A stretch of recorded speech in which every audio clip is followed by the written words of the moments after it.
Ya estamos con el señor doctor Paulo Jordán a través del hilo telefónico. Le saludamos de la manera más comedida. Doctor, bienvenido. Vamos a tocar varios temas. Arranquemos con el tema de la vacuna, que siempre es importante y siempre preocupante.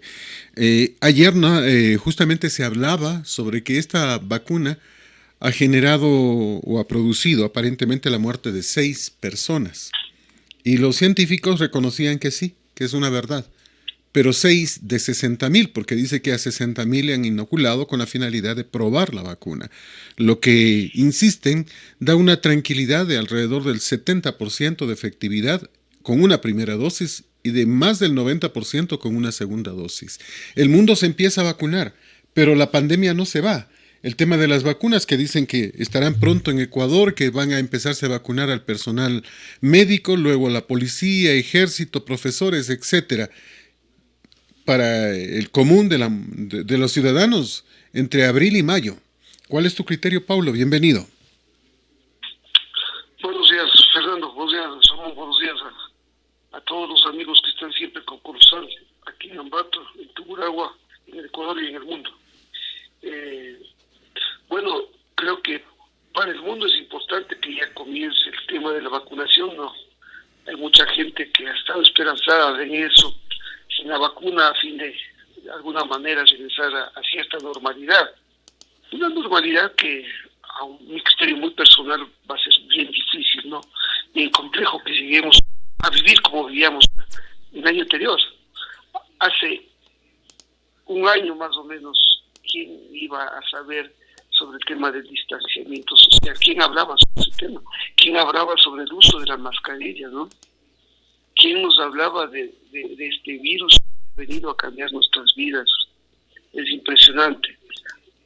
Desde marzo hemos estado todos esperanzados, asustados, preocupados por todo lo que hemos vivido todo ese tiempo. Es impresionante. O sea, cuando nosotros nos ponemos a pensar todo lo que hemos pasado estos meses desde marzo hasta la fecha, es impresionante. Aquel que diga que no nos ha cambiado, o aquel que diga que las cosas son iguales, o que después de esto va a ser igual, creo que es difícil, ¿no?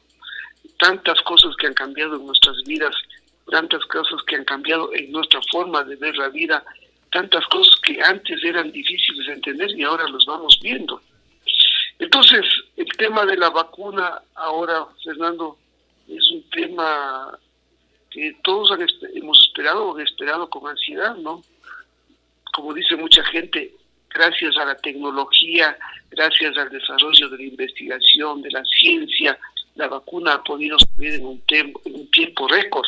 Mucha gente dice que las vacunas para su desarrollo y su investigación llevan muchísimos años.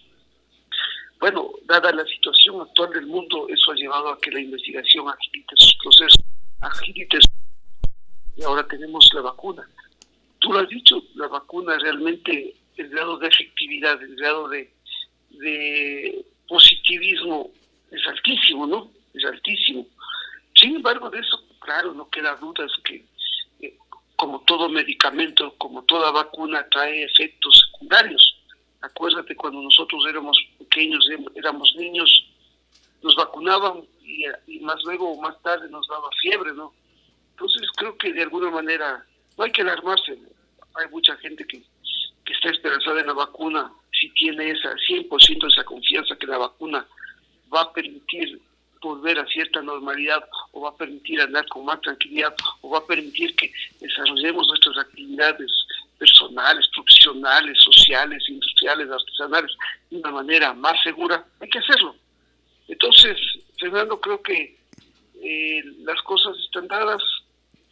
Dios los protegerá, Dios los ayudará también para que la gente pueda vacunarse.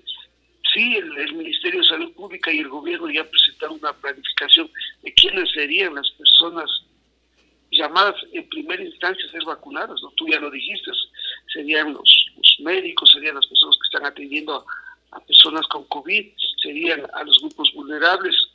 Eso creo que de cierta manera llama a que sea así. De todas maneras, esperemos a ver.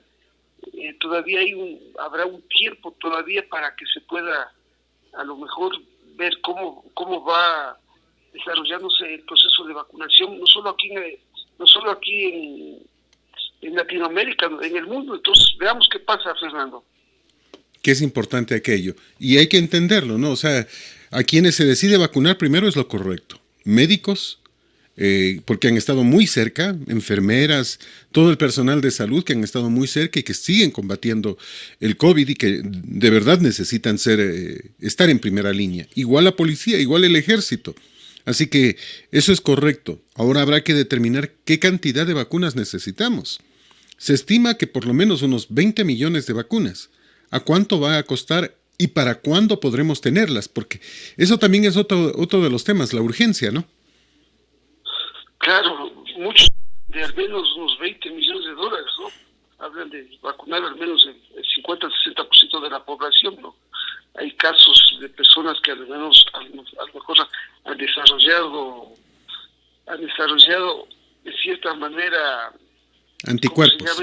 anticuerpos, que no serían el problema tampoco, ¿no? O sí es el problema más grave, tal vez. Probablemente sí. Entonces, más o menos poniendo a $20, que fue el primer dato que se dijo, aunque no se sabe realmente cuánto va a costar, por 20 millones hablamos de 400 millones. El problema no debería ser dinero, porque el Estado debe tenerlo. El Estado dice que ha gastado 600 millones ya y no sé en qué, pero uno se queda preocupado, pero el problema no sería el dinero, el problema sería la necesidad de esa vacuna y que todos los estados del mundo van a querer, ¿no? Bueno, creo que todos los estados del mundo han destinado ya recursos para aquello. Y el Ecuador, como tú dices, no podría ser excepción, ¿no? Creo que mucha gente quiere la vacuna, mucha gente quiere vacunarse, mucha gente cree que con la vacuna a lo mejor ya vamos a volver a cierta normalidad o a una normalidad relativa. Pero acuérdate que según muchos entendidos dicen que todavía tendremos que irnos cuidando, ¿no? Entonces, todavía el tema del uso de la mascarilla va a ser importante. De todas maneras, hay que esperar. Creo que el Estado está en obligación, Fernando. Acuérdate lo que dice la Constitución. La salud es un derecho y es una garantía del Estado que debe brindar a sus ciudadanos. Hemos gastado tanta plata infamemente, tanto dinero se ha ido en la corrupción, que el gobierno central y muchos de los recursos que vinieron de todos estos organismos multilaterales, muchos de ellos venían destinados específicamente a eso, pues, a comprar vacunas, a combatir el tema de la pandemia. Entonces, creo que el Estado debe haber previsto todo eso, ¿no? Esperemos que sí. No creo que vaya a ser un negocio particular, ¿no? A pesar que también va a ser incontenible a lo mejor aquello también. Es muy difícil por costos, porque el Estado, que es el que va a comprar por millones, es el que puede distribuir. El otro tema, sí, negocio particular, yo no lo veo como posibilidad. ¿Por qué? Porque no va a haber. O sea, es imposible. Imagínate, somos 7,5 billones de personas. Entonces, para esos 7,5 billones de personas, hay que fabricar por lo menos 10 billones de vacunas. Y no es algo tan fácil. Recuerda el manejo. A menos 60 grados centígrados. Entonces, no es posible. Yo no le veo posible que alguien pueda comercializar la vacuna de forma externa. Primero, porque no va a haber. Segundo, porque hay que mantenerlo refrigerado. Y tercero, porque en caso de obtenerlo, venderán a precio de oro, ¿no? O más caro que el oro.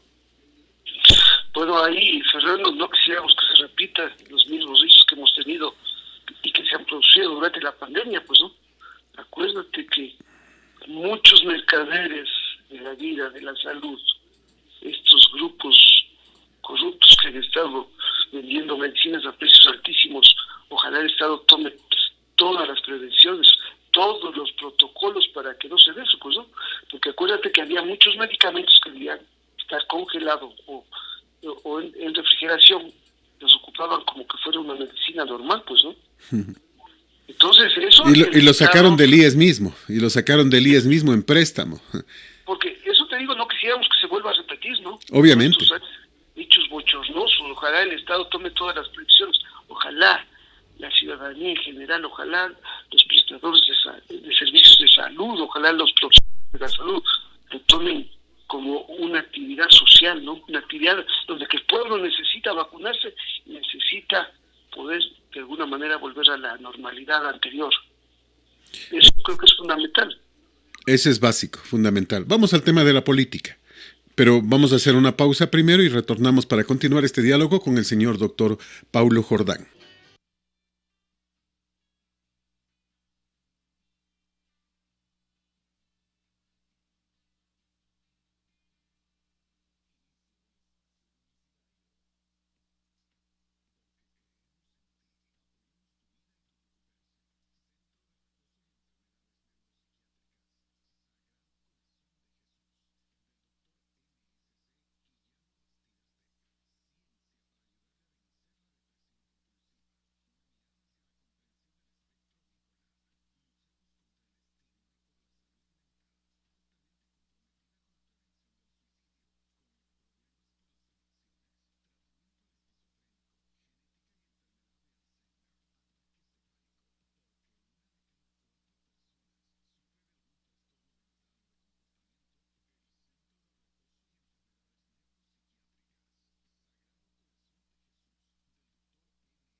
Político, vamos inmediatamente a tocar el tema de lo que va a pasar el día de hoy. Antier, el presidente del Tribunal Contencioso Electoral, disculpen, nos hacemos todavía un lío con los nombres, tomó la decisión de aceptar a trámite el pedido de destitución de 4 miembros del Consejo Nacional Electoral. La audiencia está prevista para hoy, ya se los citó y tendrán que comparecer. Vamos a ver si comparecen de a buenas o tiene que recurrir a la policía. Pero creo que se van a complicar más si se les ocurre hoy no ir.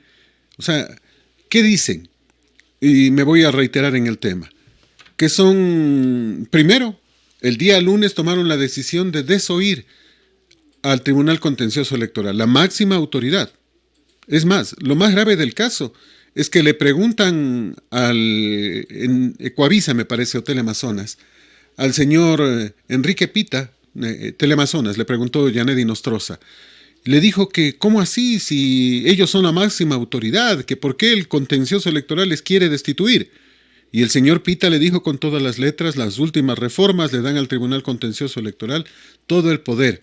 Y sí puede destituirnos. Es decir, sí saben que pueden ser destituidos.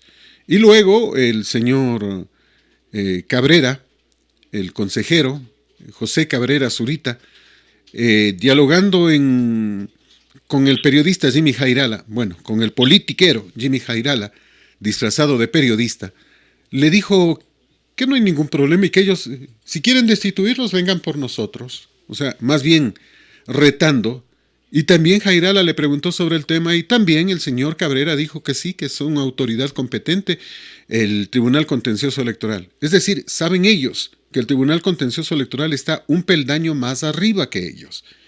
Entonces, ¿por qué dicen que hay un conflicto de iguales? Porque no son iguales. El Tribunal Contencioso Electoral está más arriba y, por lo tanto, una decisión del Tribunal Contencioso Electoral tiene que ser cumplida. Es una sentencia de juez. tú puedes esquivar una sentencia de juez, mi querido Paulo. De última instancia me refiero, juez de última instancia, porque en este caso, en el tema electoral es de última instancia el contencioso electoral. A ver, Fernando, habíamos conversado este tema y te decía que la función electoral, ¿no?, que es el quinto poder del Estado, está compuesto por estas dos entidades. Que son el Consejo Nacional Electoral y el Tribunal Contencioso Electoral. Eso es lo que dice la Constitución, es lo que dice el Código de la Democracia, ¿no es cierto? Entonces dice que el Consejo Nacional Electoral en cierta forma pasa a ser el órgano administrativo de la función electoral y está compuesto por los 5 vocales. El Tribunal Contencioso Electoral es la entidad, es como se dice, la justicia, son jueces electorales que están en la obligación de resolver todas las quejas, todas las impugnaciones, todas las denuncias, recibir recursos subjetivos sobre temas electorales o que tengan los movimientos, los partidos políticos. Si es verdad lo que tú dices en el tema de que las resoluciones, las sentencias, las apelaciones resueltas por el Tribunal Contencioso Electoral, el Consejo Nacional Electoral debe acatarlas. Pero en el tema de la destitución yo tengo mis dudas, ¿no? Porque yo te oí también una entrevista que tú le hiciste al presidente del Tribunal Contencioso Electoral, en el cual el hombre fue muy tibio. No quiso saber nada de destituir. Pese a que es juez y no puede prevaricar y no puede adelantar criterios. Eso también, ¿no? Pero claro, fue muy conservador en sus declaraciones y parece también razonable, ¿no? Entonces, como que ahí en ese tema no estoy muy de acuerdo en que tengan esa capacidad para destituir a los consejeros del Consejo Nacional Electoral, porque como él lo manifestaba, hay otras instancias, hay otros organismos, y tú también lo manifestaste la vez anterior. ¿Quiénes podrían destituirlos? Es el Consejo de Participación Ciudadana, pues. A ver, reiteremos este tema. No los puede destituir el Consejo de Participación Ciudadana. Reiteremos. Quien los destituye es el Tribunal Contencioso Electoral. Comunica, en caso de suceder, la decisión al Consejo de Participación Ciudadana y Control Social, que es el organismo nominador. O sea, comunicado la decisión, el Consejo de Participación Ciudadana y Control Social tiene que dar paso a esa destitución y nombrar a los vocales suplentes para que asuman esa responsabilidad.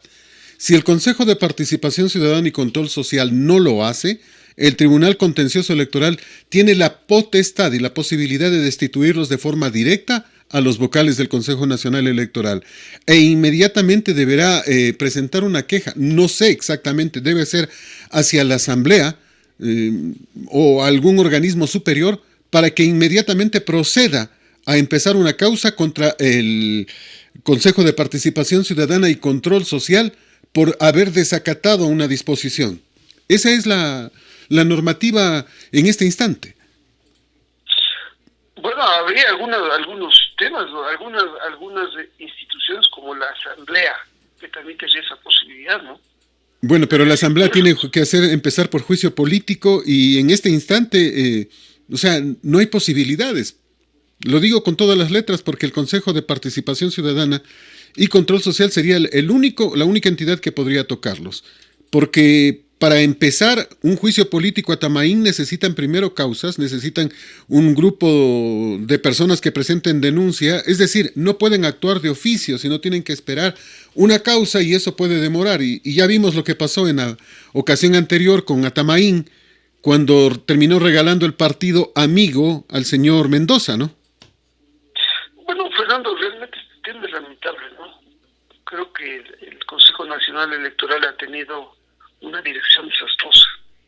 Creo que los consejeros también han sido parte de aquello, ¿no? Porque no han tenido la capacidad para dialogar, para consensuar, no han tenido la capacidad para de alguna manera dialogar también con el Tribunal Contencioso Electoral, que es el órgano de justicia de la función electoral. y es el que tiene en última instancia la palabra, ¿no? Los jueces del Tribunal Contencioso Electoral tienen la palabra en el tema de impugnaciones de aplazos, en el tema judicial, electoral. Entonces es lamentable porque Diana Tamay, que es la presidenta, no ha tenido ese liderazgo, esa capacidad para poder consensuar dentro del Consejo Nacional Electoral. Hay muchas quejas incluso de otros problemas, no solo este problema de no poder consensuar, sino el tema, por ejemplo, del caso de la Contraloría, cuando pidió la eliminación de estos 5 partidos porque había muchas anomalías en las firmas y todo eso. Ahora se habla de que no hay incluso ni las bases de datos, no tienen ni las firmas. Entonces es terrible. O sea, el manejo dentro del Consejo Nacional Electoral ha sido, lo que menos podríamos decir, es irregular, anómalo. Y eso preocupa porque el Consejo, la función electoral, a través de sus 2 organismos, está en la obligación de garantizarnos un proceso electoral diáfano, correcto, donde que se respete lo que el pueblo ecuatoriano decida. Pero ¿y quiénes están representados en el Consejo Nacional Electoral, Fernando? Digámoslo con claridad, ¿no? Porque aquí hay gente que se está queriendo lavar las manos y dicen que se están terminando como víctimas, ¿no? ¿Quiénes son los que están representados? Los partidos políticos, pues ahí le tenemos a Suero, que representa el correísmo, a Tamaín, representa a Pachacuti y que ha estado con el correísmo. Está Cabrera, y unas veces dicen que ha sido de la Revolución Ciudadana y otras veces dicen que es social cristiano. Tenemos a Pita, que está identificado con él, con Creo.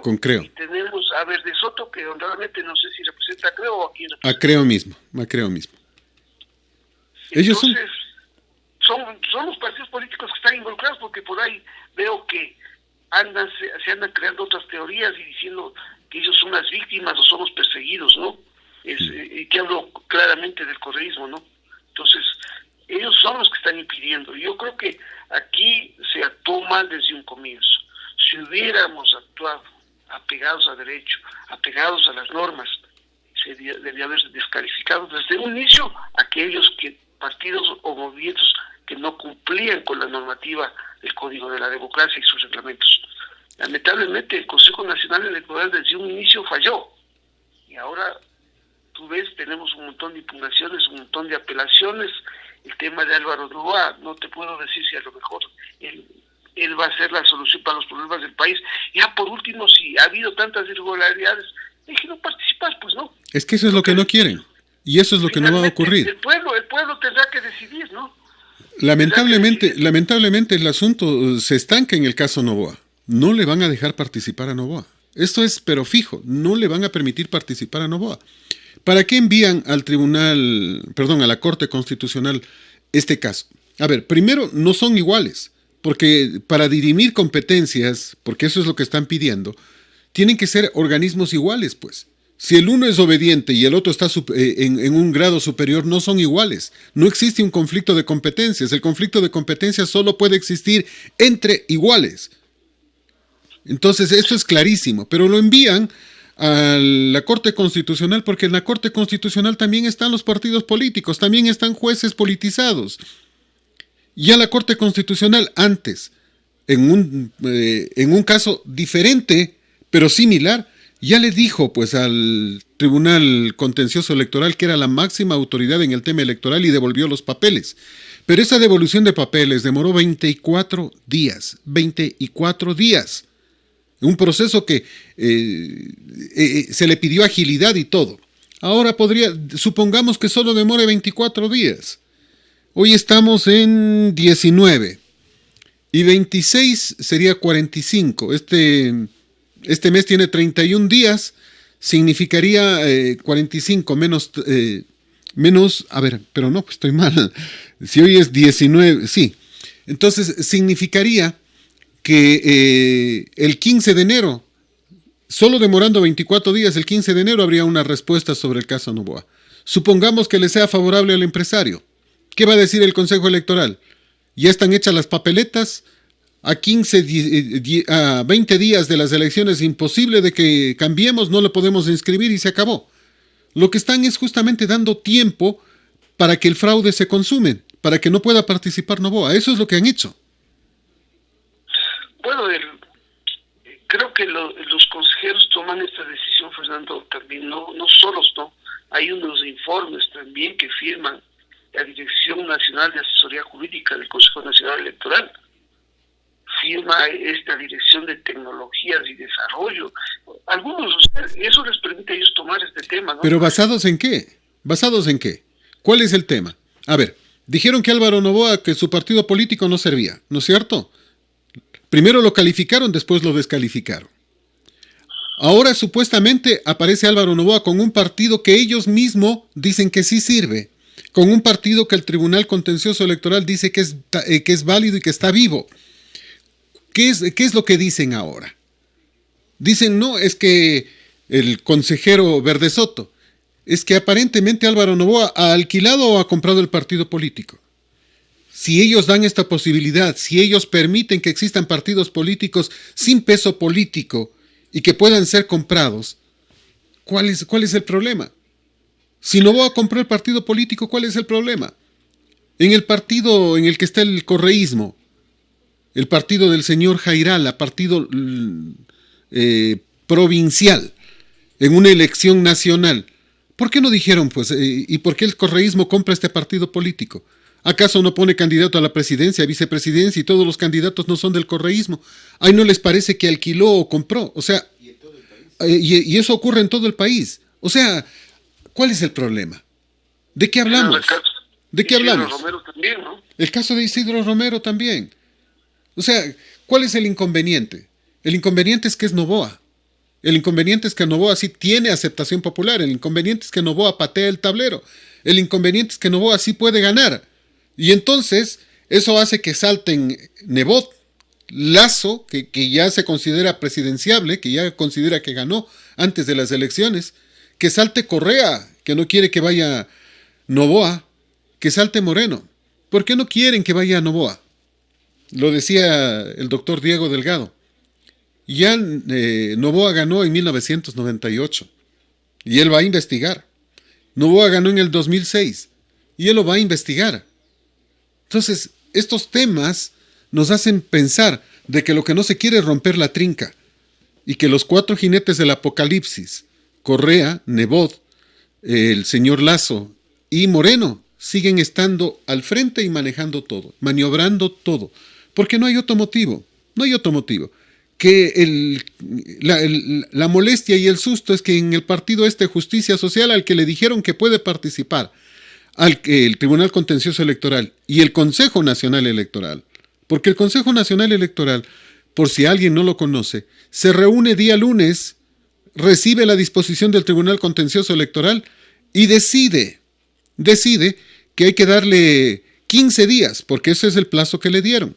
5 días para que realice la primaria, luego para que se haga la convocatoria y para que se inscriban les dan 15 días. Cuando ya se anuncia que el señor Noboa es el que va a participar, se vuelven a reunir de emergencia. 3 días después, y a las 2 de la mañana, otra vez, el señor Verdesoto dice que hay que dar marcha atrás sobre la decisión de ellos, porque aparentemente el señor Noboa ha alquilado o ha comprado el partido político y no hay que permitirlo. Que en democracia eso no se puede permitir. Y entonces dan marcha atrás a su propia resolución y cambian las cosas. O sea, me pregunto yo, si no era una resolución coherente la del Tribunal Contencioso Electoral, ¿por qué la acataron y por qué le dieron 15 días a Justicia Social? Cuando se dan cuenta que aparece Noboa en Justicia Social, entonces ahí hay que dar marcha atrás, allá no vale la resolución de nosotros mismos y peor va a valer la resolución del Tribunal Contencioso Electoral. Tan fraudulentamente como esto han actuado. Complicado la situación, Fernando, y el problema es que el proceso electoral está en marcha, los tiempos, el cronograma, la planificación está que puja. Hasta el 15, supuestamente de diciembre, ya tenían que mandar a elaborar la papeleta con todos los candidatos y eso se está quedando en nada, ¿no? Bueno, han dado aparentemente unas soluciones. Dice que primero van a mandar a imprimir las papeletas para asambleístas nacionales y provinciales. Y tampoco lo pueden hacer. Pero creo que tampoco esa es la solución. Y tampoco lo pueden hacer porque ¿qué pasa si dicen que Álvaro Noboa sí puede participar? Y que puede poner asambleístas en todo el país. O sea, la papeleta queda en cero. ¿O van a aceptar a los candidatos a asambleístas sí y Álvaro Noboa no? El principal problema que yo le veo, Fernando, y ahora que tú decías el tema de la consulta que se hace a la Corte Constitucional sobre el tema de competencias, yo creo que no hay ese problema porque las funciones de cada órgano de la función electoral están plenamente definidas. Lastimosamente los consejeros han hecho un problema por intereses políticos y eso hay que decirle claramente.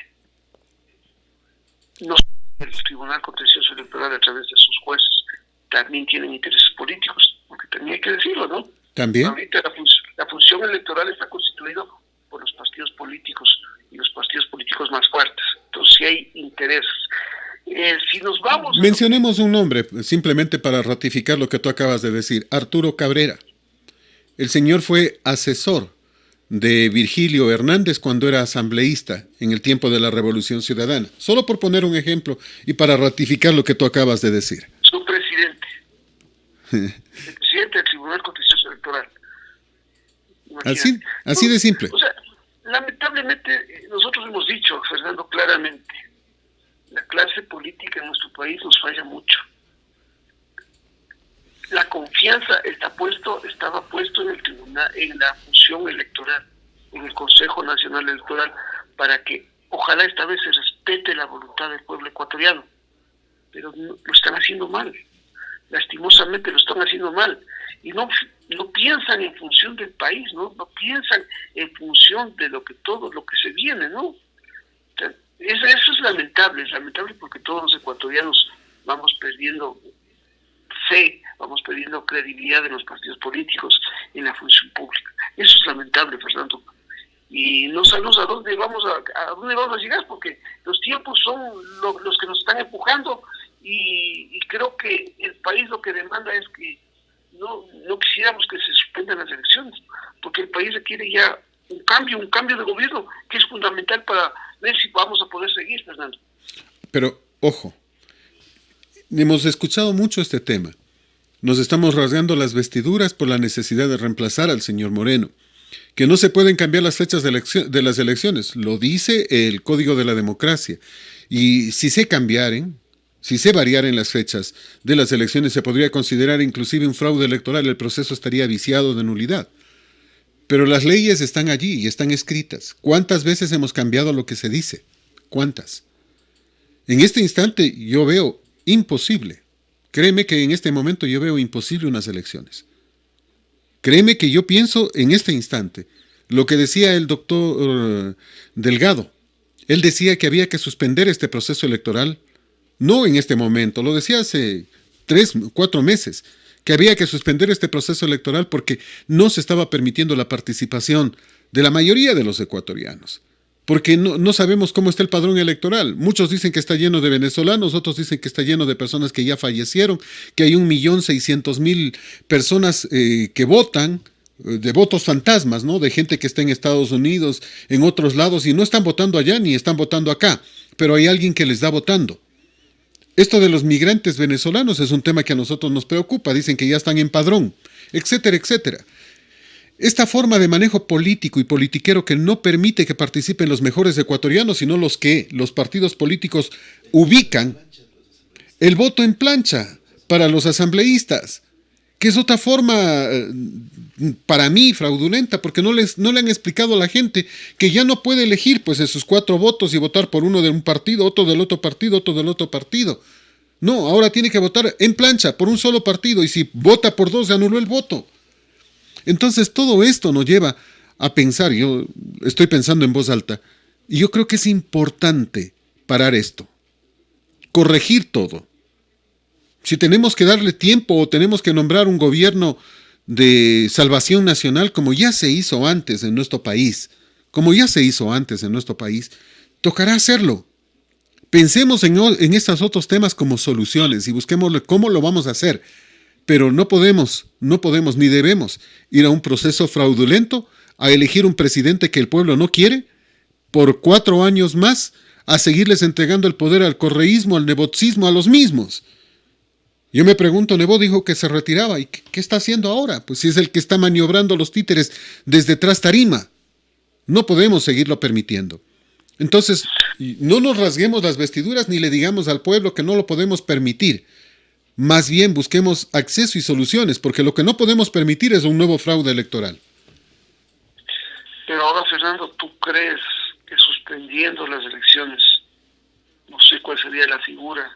No la sé tampoco. A Moreno reemplazarlo por un presidente, ¿quién iría? Pues, o sea, de acuerdo a la Constitución sería Litardo, pues, presidente de la Asamblea. No. Estoy diciendo, porque Litardo también se va, pues. Litardo también se va. ¿Cómo lo quieres poner si él también se va? Entonces el tema es muy claro. Estoy diciendo un gobierno de salvación nacional. No sé cómo se hizo, pero en la década del 50 se nombró un gobierno de salvación nacional. Se erigió, si mal no me equivoco, también. O sea, mira, solo por poner ejemplos. En Ecuador hemos tenido un presidente por aclamación popular. José María Velasco Ibarra, que llegaba a Guayaquil. Cuando llegó a Guayaquil, el pueblo le aclamó y le llevaron hasta Carondelet. Y sin elecciones fue presidente, y buen presidente. Me parece que fue, se me va el nombre en este instante, del que fue presidente por un presidente tampoco electo por el pueblo, sino determinado por los grupos representativos del país para hacer un gobierno de... ¿No fue Yerobi? Sí, Clemente Yerobi, exactamente. Él fue elegido justamente, no sé la forma, era otra constitución además, pero se lo pudo poner con la finalidad de que corrija y enderece el país por un plazo que me parece que fue un año o 2 años, de forma transitoria, sin elecciones. Porque si aquí nos van a decir, pero usted es preferible que usted elija aunque mal elige el pueblo, antes de que se ponga un presidente de esta manera. Oiga, no le están dejando elegir al pueblo. No le están permitiendo elegir al pueblo. Quienes están eligiendo en este instante fraudulentamente son los partidos políticos. Son ellos los que están manipulando inclusive software y todo. ¿Cómo nos prestamos a una elección en la que no sabemos cómo va a ser el software? O sea... Pero Fernando, esta alternativa o esta propuesta de pronto no sería más grave que la enfermedad. Vivimos esclavizados a los partidos políticos, no de ahora. Te recuerdo que ya hace poquito hicimos lo que quisimos. ¿Te acuerdas del Consejo de Participación Ciudadana y Control Social? ¿Ah? ¿Te acuerdas del Consejo Temporal? ¿Quién eligió y cómo se eligió?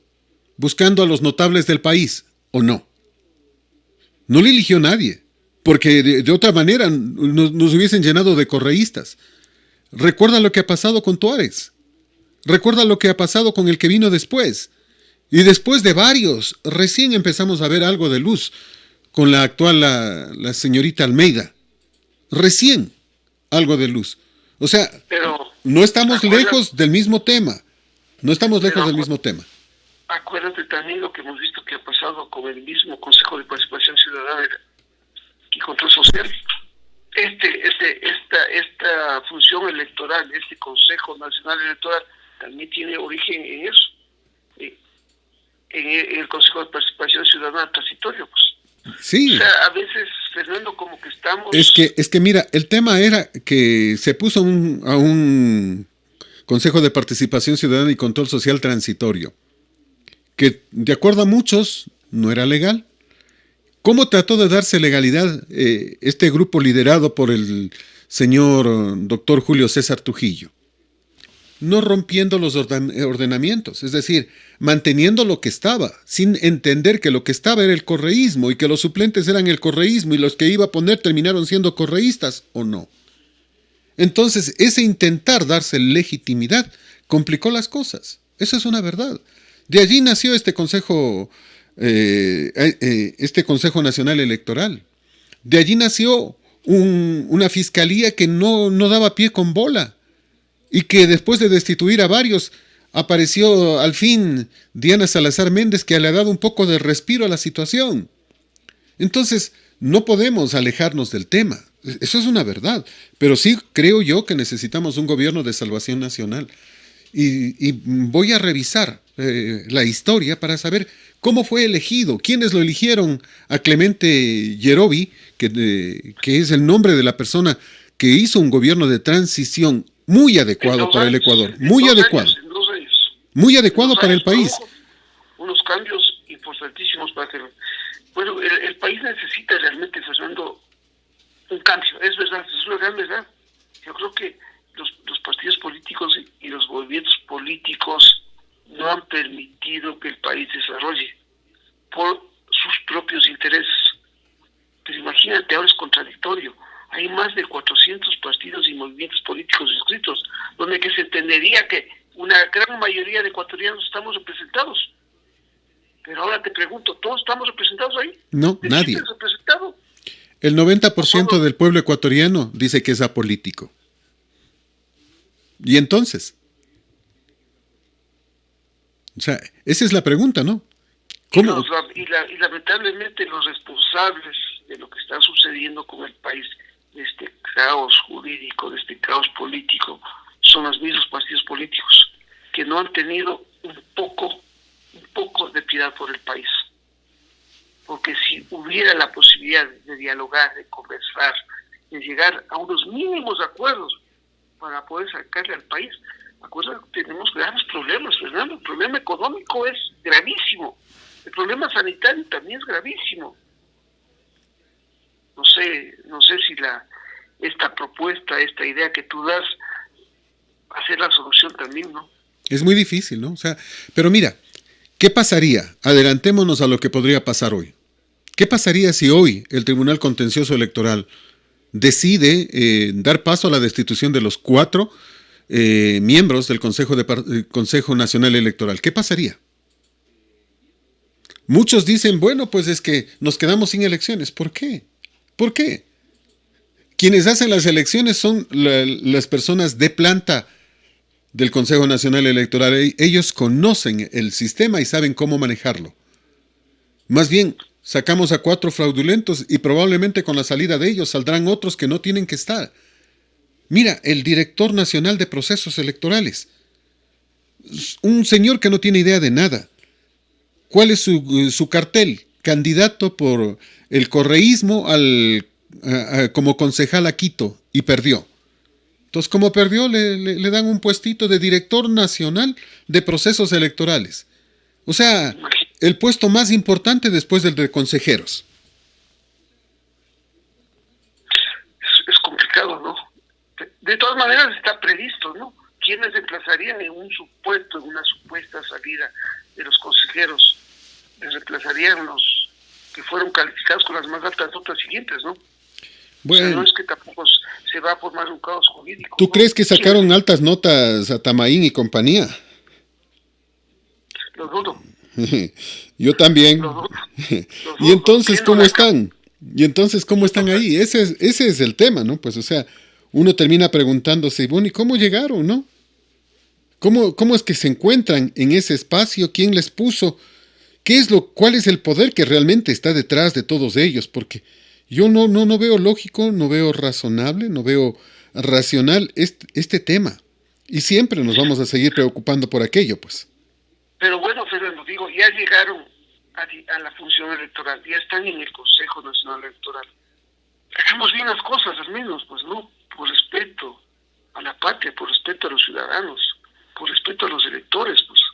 Despojémonos de esa camisa de fuerzas que puede a lo mejor representar los partidos políticos, ¿no?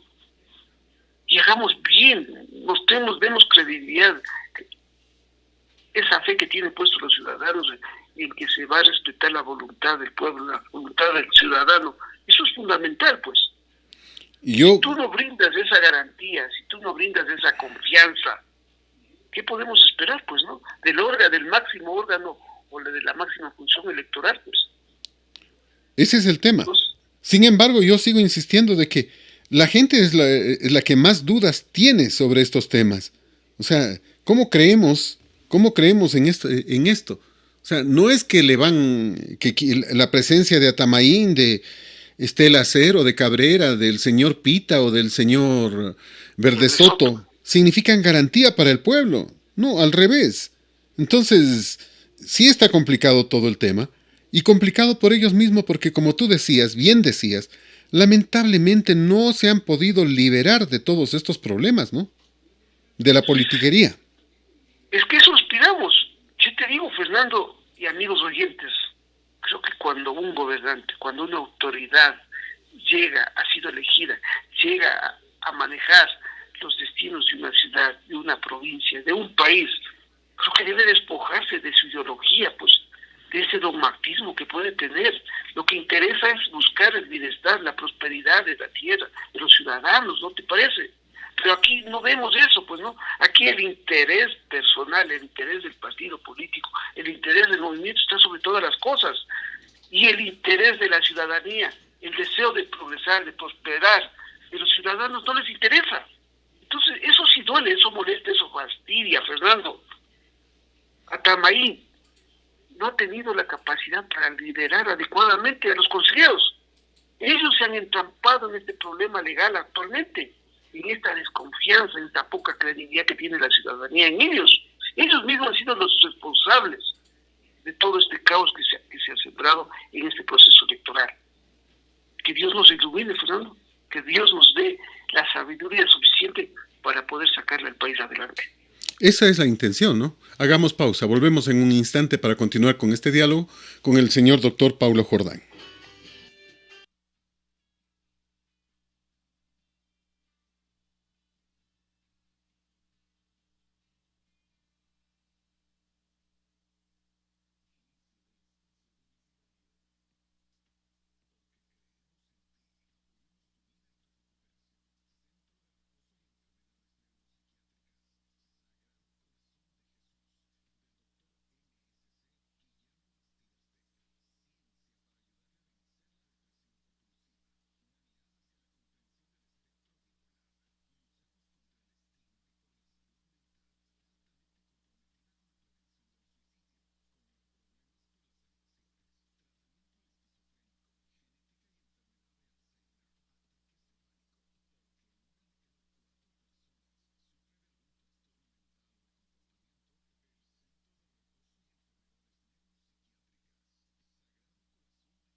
Nos quedamos en varios temas y hace un instante decíamos que sí, y ocurrió el 30 de enero del año 2019, por si acaso.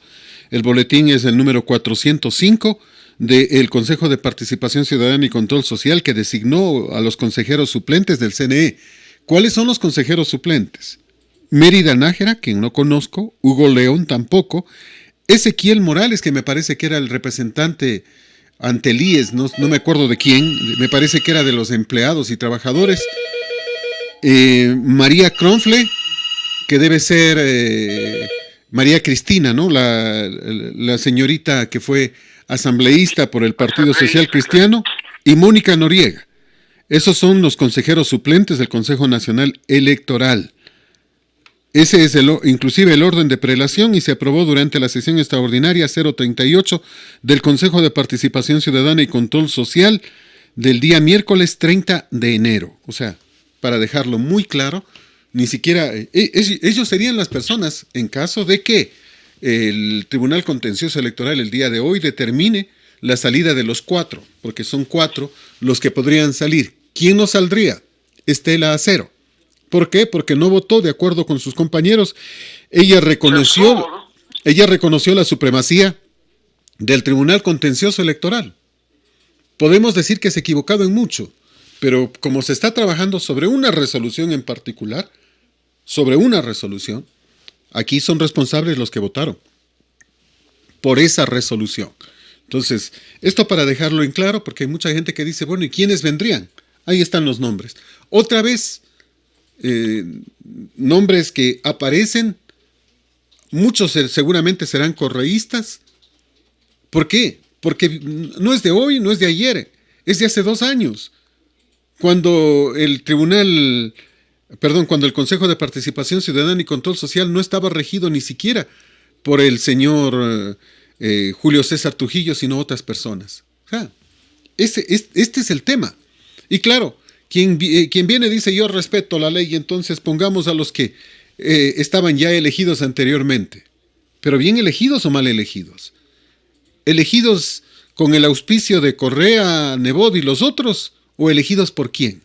Estos son algunos de estos temas. Por eso te decía, necesitamos romper con aquello y cambiar, buscar un gobierno de salvación nacional, algo que sea diferente y que no esté ni manipulado por los de ayer, ni por los de hoy, ni por los mismos de siempre. Eso es lo que necesitamos cambiar.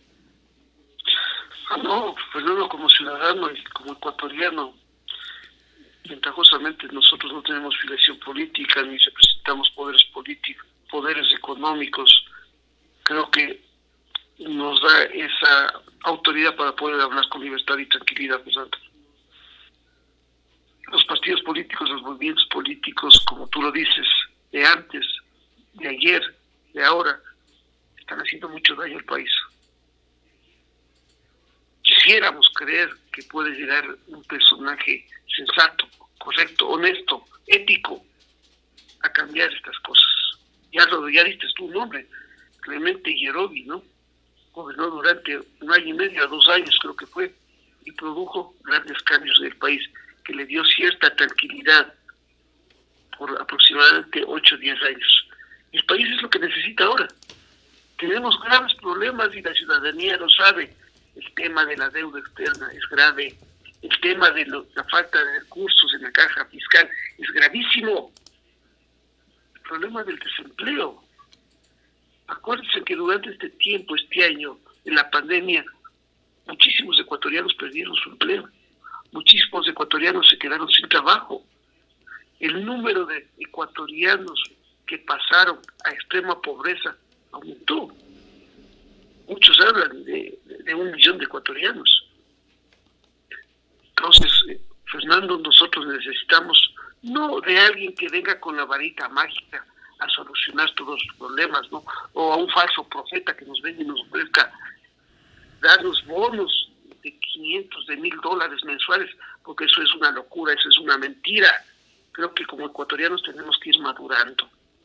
Sí, todas estas cosas fastidian, enojan, Fernando, pero al menos creo que tenemos la posibilidad de discutir, tenemos la posibilidad de opinar, y eso es bueno también, porque acuérdate que hace poco las elecciones se daban porque se daban, bien o mal, pero se daban, y eso nos ha llevado a tener lo que ahora tenemos, ¿no?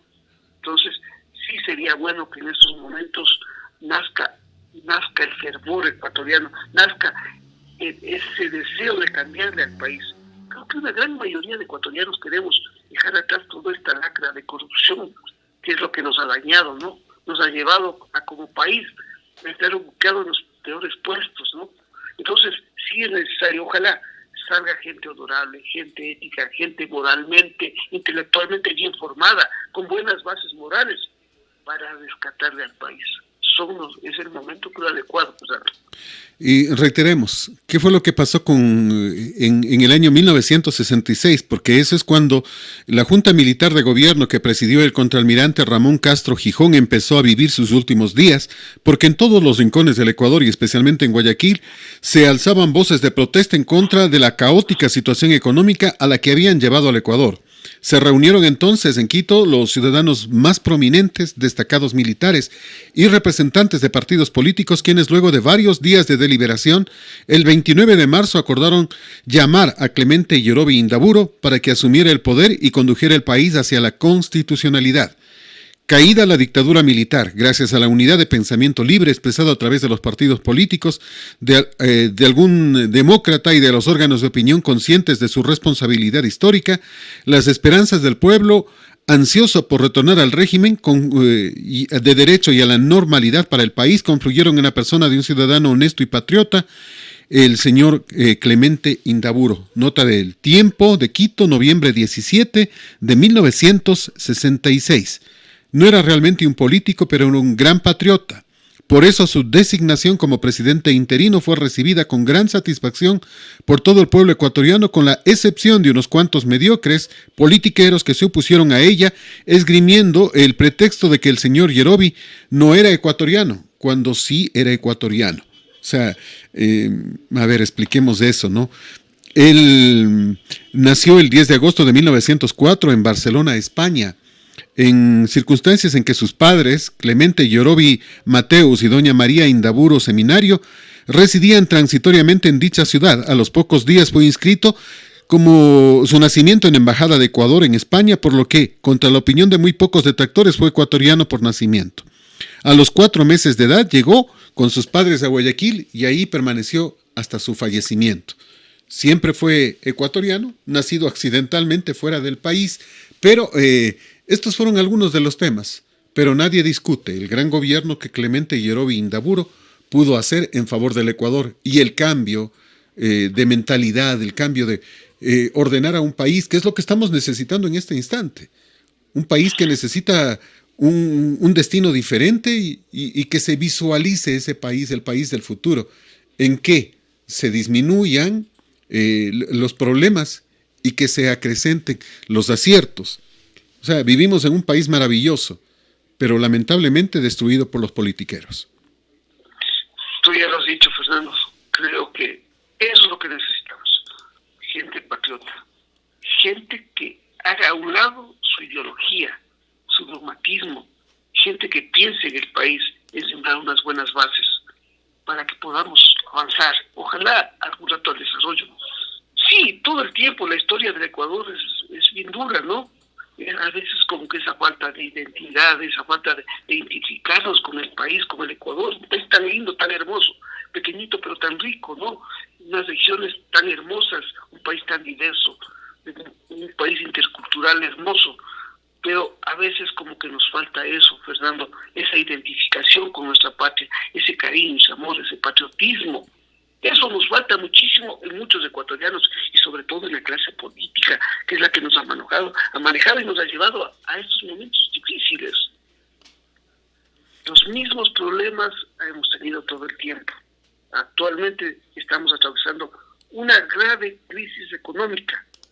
Necesitamos gente honorable, gente responsable, gente patriota, que le venga a poner la casa en orden. Que vaya desterrando este tema de la corrupción que nos tiene acorralados, el tema de la corrupción que nos tiene entristecidos, ensombrecidos, y no nos permite avanzar. Ojalá entendieran, ojalá los partidos políticos entiendan, nos han llevado a este caos actualmente, a este problema grave. Ojalá llegaran a un tipo de acuerdo y puedan solucionar. O a su vez se dé la propuesta que estás haciendo tú, ¿no? Que salgan un grupo de notables, un grupo de patriotas, un grupo de gente representativa del país, éticamente probados, honorables, que no sean corruptos, que no sean sinvergüenzas, y ojalá no tuvieran ningún antecedente de pertenecer a algún partido político y nos lleven a establecer las bases para poder enlugarnos en un camino al desarrollo, Fernando. Ese es básico y es fundamental. No, se nos queda como tarea, lastimosamente, el tema de las propuestas de los candidatos. Eso lo conversaremos la próxima semana y lo analizaremos la próxima semana. ¿Por qué? Porque el tiempo en este instante ya se nos fue. Paulo, como siempre, muchas gracias. Un buen día, Fernando, un buen día a todos los amigos que están siempre con Colosal. Este es Colosal, la que sí le dice la verdad.